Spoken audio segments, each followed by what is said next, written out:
বাংলাদেশ জামাত ইসলামী নন্দীগ্রাম উপজেলা শাখার ১ নম্বর বুড়িল ইউনিয়নের ৭ নম্বর ওয়ার্ড ধন্দা বুড়িল ইউনিয়নের ৭ নম্বর ওয়ার্ড কর্তৃক আয়োজিত আজকের এই বিশাল ইফতার পূর্ব আলোচনা সভার সম্মানিত সভাপতি বুড়িল ইউনিয়ন জামাতের সংগ্রামী আমির সাহেব এখানে মেহমান এসে বসে আছেন নন্দীগ্রাম উপজেলার সংগ্রামী সাবেক উপজেলা আমির সাবেক উপজেলা চেয়ারম্যান আমাদের ভাই নুর ইসলাম মন্ডল।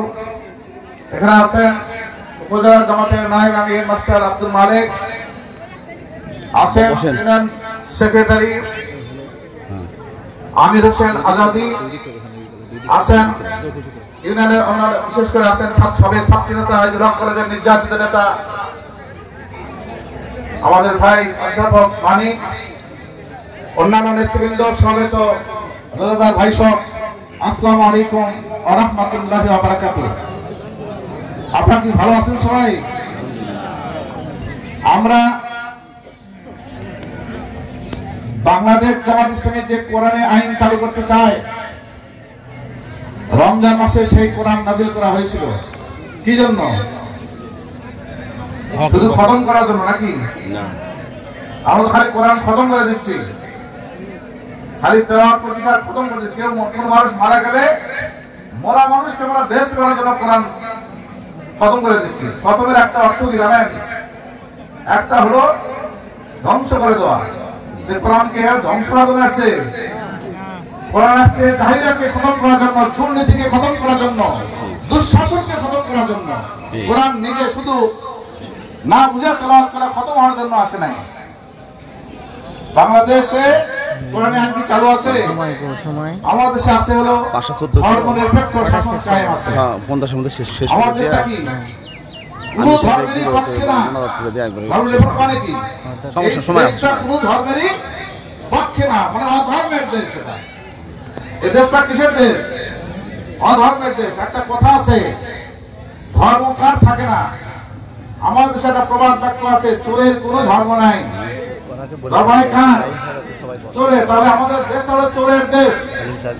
এই দেশটা কিসের দেশ? স্বাধীন হওয়ার পরে ৭৪ সালে দুর্ভিক্ষ আসছিল, জানেন তো আপনারা? সেই দুর্ভিক্ষে ৫ লক্ষ মানুষ মারা গেছে। সেই দুর্ভিক্ষে মোকাবেলা করার জন্য বিদেশ থেকে প্রচুর সাহায্য আসছিল, সেই সাহায্য জনগণের কাছে পৌঁছে নাই, মানুষ না খায় মারা গেছে। সেই সময় বাংলাদেশ সম্পর্কে মন্তব্য করেছিল আমেরিকার পররাষ্ট্রমন্ত্রী হেনরি কিসিঞ্জার, যে বাংলাদেশকে সাহায্য দিয়ে কোনো লাভ নাই, বাংলাদেশ একটা তোলাবিহীন ঝুড়ি, একটা বোটামলেস বাস্কেট। সেই দিন ১৯৭৪ সালে পার্লামেন্টে দাঁড়িয়ে শেখ মুজিবুর রহমান বলছিলেন, অন্য দেশ পায় সোনার খনি, আমি পেয়েছি চোরের খনি, আমার ডানে চোর, বাঁয়ে চোর, সামনে চোর, পিছনে চোর।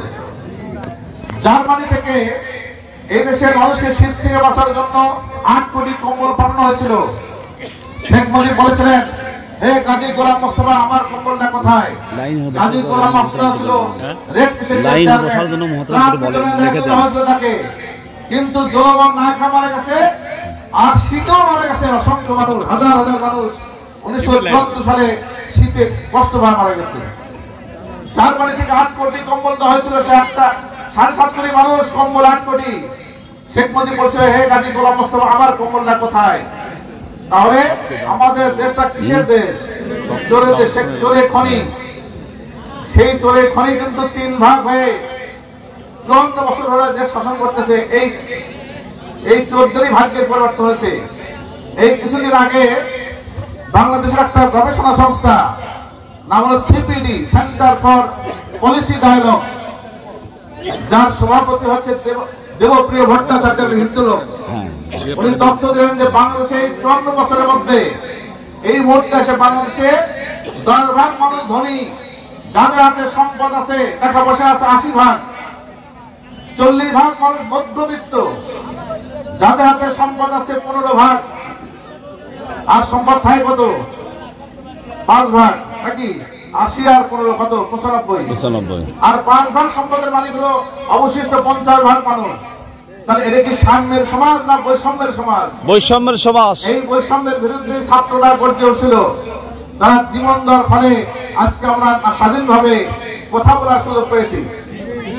আজকে আমাদের এই দেশটাকে এ পর্যন্ত ৫৪ বছরে মাত্র ২ জন মন্ত্রী দুর্নীতি করে নাই, তাদের মন্ত্রণালয়ে কোনো দুর্নীতি খুঁজে পাওয়া যায়নি। সেই ২ জন মন্ত্রীর নাম জানেন আপনারা? এই ৫৪ বছরে শত মন্ত্রী হয়েছে, কিন্তু ৭ মন্ত্রী দুর্নীতি পাচ্ছিল। কোন মন্ত্রী বলতে পারবে না আমি দুর্নীতি করি নাই।